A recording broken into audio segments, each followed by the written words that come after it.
Everyone, welcome back to my channel. আশা করি সবাই ভালো আছো, আমরাও ভালো আছি। আমার নতুন একটি ব্লগে তোমাদের সকলকে জানাই স্বাগত। আজকের তারিখটা হচ্ছে 25শে নভেম্বর, আর আজকে আমার একটা স্পেশাল দিন বলতে আজকে হচ্ছে আমাদের বিবাহ বার্ষিকী। তো কোথায় থেকে 2 বছর কেটে গেল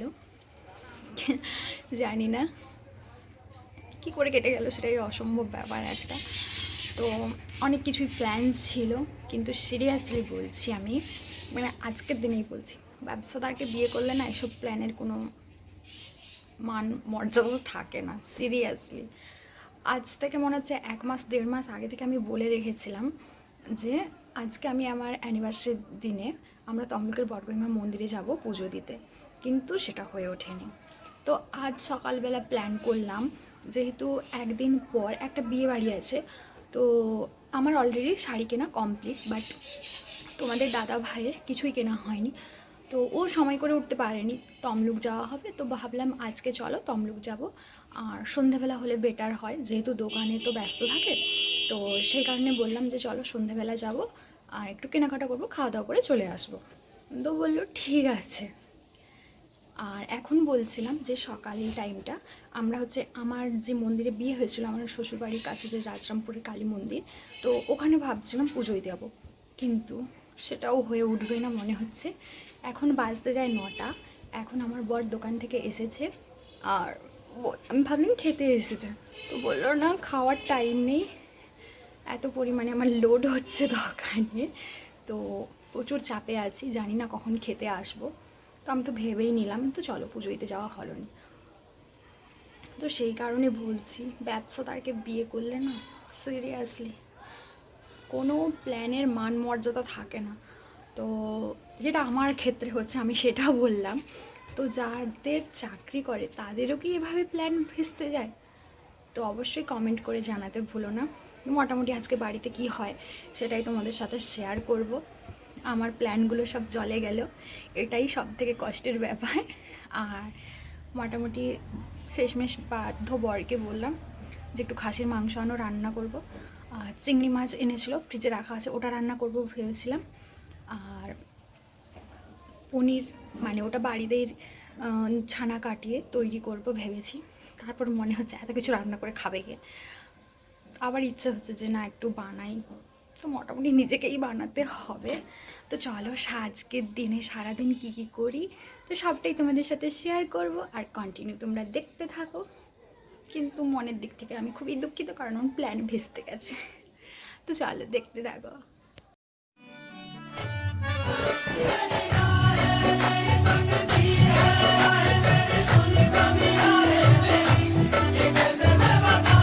এখানে আমি আলুটা কেটে নিয়েছি, সাথে পেঁয়াজও নিয়ে নিয়েছি। আর মোটামুটি আমার সব সময় মানে সমস্ত কিছু কাজ এগিয়ে নেওয়ার পর মনে হয় যে ভিডিও করি। আর সিরিয়াসলি আমি ওই মিক্সারেই ব্লেন্ড করে নিয়েছি, আমার দ্বারা হয় না সিলে বাটা। তো এখানে আমি দেখাচ্ছিলাম দুটো মশলা, কারণ একটা মাংসের মশলা ছিল আর একটা ছিল চিংড়ি মাছের মশলা আর পনিরের। তো সকালে যেটা খাই সেটা আমার মানে এত আমি রান্নাতে ব্যস্ত যে আমার খাওয়ার টাইমই হয়নি। অ্যাকচুয়ালি জলটা এতটাই ভীষণ গরম হয়ে গিয়েছিল, ভাবলাম একটু পর খাবো, একটু পর করতে গিয়ে অনেকটা টাইম হয়ে গেল। আর তারপর এই খাবারটা কখন খাবো ভগবান জানে, মানে ভিজিয়ে রেখেছি, কখন যে খাই কি জানি। সকাল সকাল ইচ্ছে আর হয় না। আমার এখনও চিংড়ি মাছ বানানো হয়নি, আর এটা সিরিয়াসলি গাইস বানাতে ভীষণ কষ্টের কাজ। মানে কাঁটাগুলো মাঝে মধ্যে এমন গেঁথে যায় না, সে বলার বাইরে। খেতে যেমন ভালো লাগে তেমন আবার। আজ বানাবো, এবার ফ্রিজে ছিল তো সেই কারণে এখনও বরফ হয়ে আছে, অনেক টাইম বের করে রেখে দিয়েছিলাম, কিন্তু হালকা হালকা এখনও বরফ আছে, এবার বানাতে হবে। মোটামুটি কিছু কিছু করে কাজ একটু একটু কমপ্লিট হচ্ছে। তো চলো দেখতে থাকো। ভীষণ কষ্টের কাজ এটা।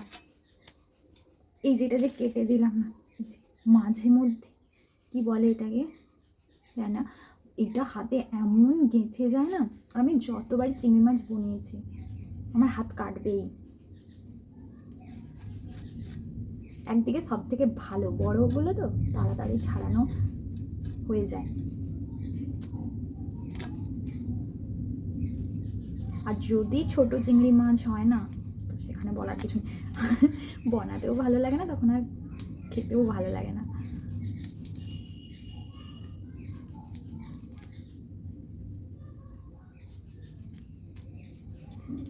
পুরোটা ছাল ছাড়িয়ে নিয়েছি, মাথার কাছটা রেখে দিয়েছি, কারণ ওখানে মাথার কাছটা ছাড়াতে গেলে ঘি বেরিয়ে যাবে, তো সেই কারণে।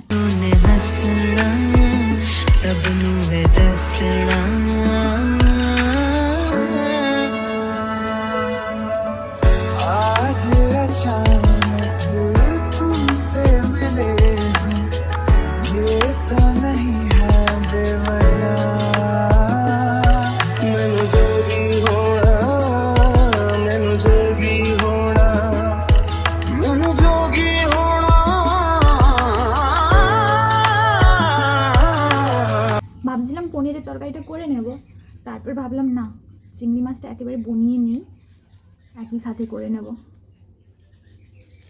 নাহলে কি বলে তো, পনিরের তরকারি বসিয়ে দিয়ে যদি আমি চিংড়ি মাছটা বানাতে বসি, সেই তরকারিটা বারবার দেখতে যাও, ওই করতে উঠতে উঠতে বিরক্ত লাগে। কেউ একটা থাকলে ভালো হয়, যে ওই দিকটাও দেখলো, আমি পাশটা একা একা।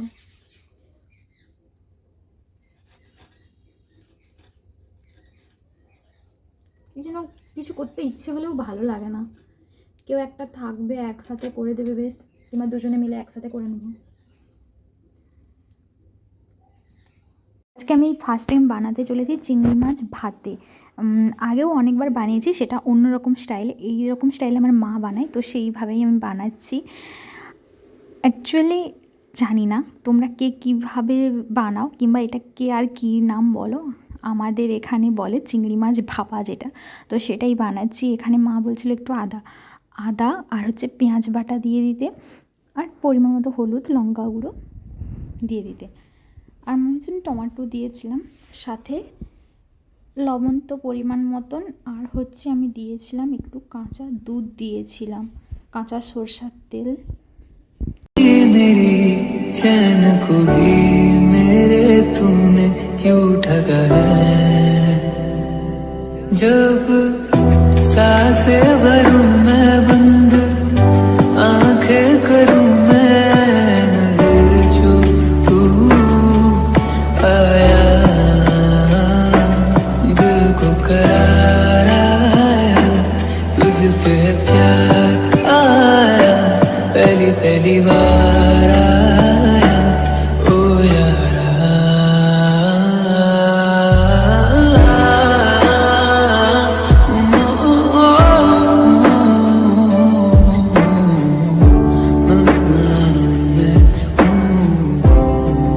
তো ওখানে আমার অলরেডি চিংড়ি মাছের তরকারি হয়ে গেছে, আর এদিকে হচ্ছে সকালে টিফিন খাওয়ার জন্য আলু ভাজাও কমপ্লিট, আর এপাশে আমি হচ্ছে ঘরে যে দুধ উন্না ছিল সেটা দিয়ে ছানা কাটিয়েছি, পনিরের তরকারি করব।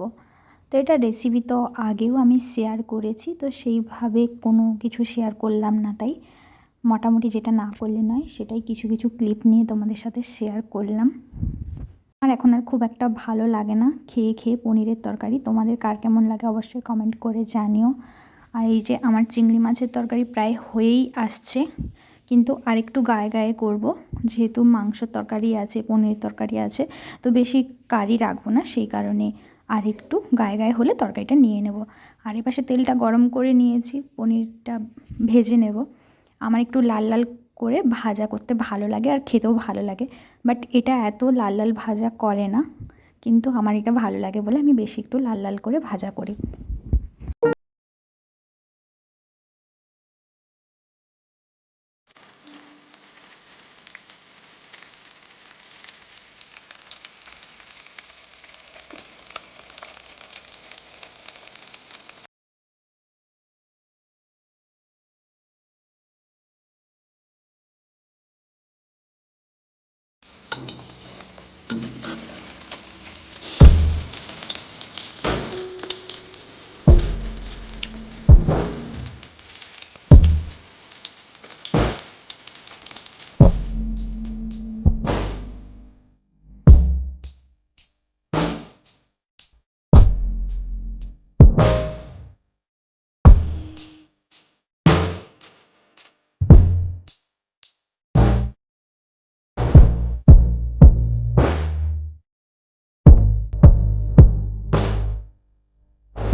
তো এখানে আমার প্রায় রান্নাবান্না শেষের পথে, আর বেশি টাইম বাকি নেই, সমস্ত কিছু হয়ে গেছে, শুধু মাংসের তরকারিটা আর একটু বাকি। আর এই যে দেখো, প্রেশার কুকারে সিদ্ধ করছিলাম বলে এতটাই সুন্দর সিদ্ধ হয়েছে, তো আমি হাতে নিয়ে দেখাচ্ছিলাম, মাঝে মাঝে ফোনে ভিডিও দেয় না। দেখো, এই শাড়িটা আমি কিনেছিলাম অ্যানিভার্সারিতে পরবো বলে। তো আমাদের প্রথম থেকে প্ল্যান ছিল যে আজকের দিনে আমরা যাব তমলুকের বর্গভীমা মন্দিরে পুজো দিতে।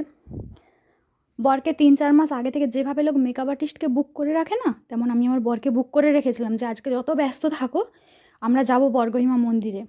ব্যাস, আমার প্ল্যান ভেস্তে গেল। তারপর মোটামুটি আমরা বললাম বাড়ির কাছে রাজরামপুর কালী মন্দির আছে, ওখানে যাব পুজো দিতে। তো সেটাও প্ল্যানটা ভেস্তে গেল। কিছু আর বলার নেই আমার, মানে মুখের কোনো ভাষা নেই আর কিছু বলার। সিরিয়াসলি, যদি তোমরা ব্যবসাদারকে বিয়ে করো না, তোমাদের সমস্ত প্ল্যান, কী আর বলবো, এর মান মর্যাদা কিছুই থাকবে না। যতই আগে থেকে তুমি যতই কিছু ভাবো না কেন, সবই ভেস্তে যাবে। चीटिंग चीटिंग चीटिंग करता है तू। দেখো সন্ধেবেলায় বাড়া কাজটা কি হয়ে গেল।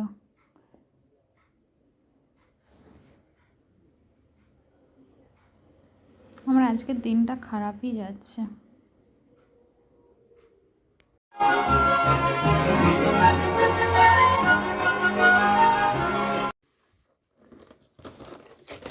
প্যাকেটটা স্টিকারগুলা কেমন লাগছে, হেভি লাগছে কিন্তু কেকটা, জানো দারুণ। अभी मजा आएगा ना भिड़ो। देखो मेरा एनिवर्सरी गिफ्ट।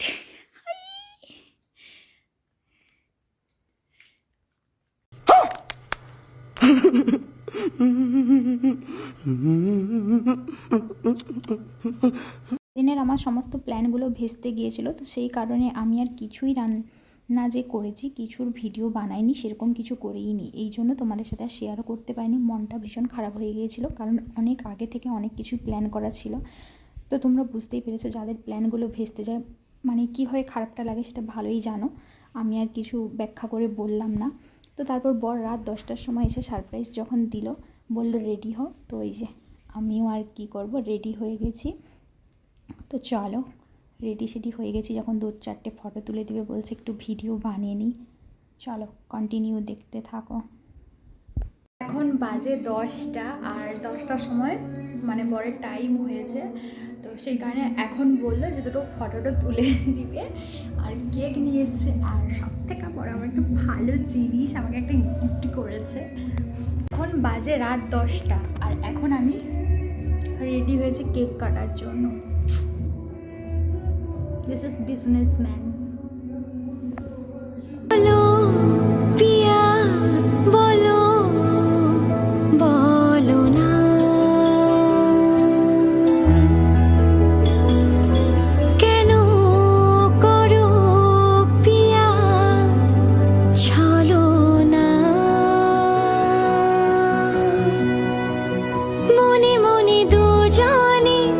হৃদয়ের বাঁধনে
প্ল্যানটা ভেস্তে গিয়েছিলো, সেই কারণে মনটা ভীষণ খারাপ ছিল। বাট সারপ্রাইজ পেয়ে এখন অনেকটাই খুশি আমি।